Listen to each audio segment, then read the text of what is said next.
Bonjour chers tous, juste une anecdote.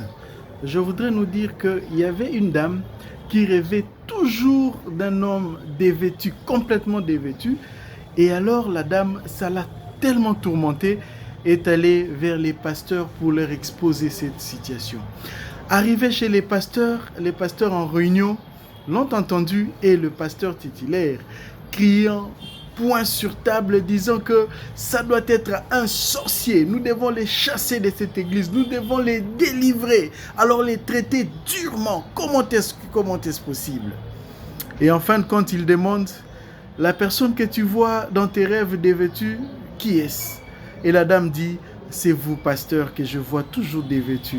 Mais les pasteurs avaient déjà fait un jugement sévère, pensant que ça ne peut jamais être lui étant le pasteur. Et voilà combien est-ce que nous jugeons durement les autres. Quand c'est lui, il a demandé, oh non, ça doit être une erreur, nous devons chercher une interprétation, ça doit être quelque chose. Mais si c'était quelqu'un d'autre, nul besoin de chercher l'interprétation, le jugement était déjà fait. Ainsi, il y a un fruit de l'esprit que je chéris plus, c'est le fruit de l'esprit de la bénignité. Ça nous dit de voir le mal de l'autre, bénin, minime, mais en tout cas de faire tout pour que le mal qui est en moi, qui m'amènera peut-être en enfer, et que je puisse l'ôter. Et pour l'ôter, il faut venir à Christ.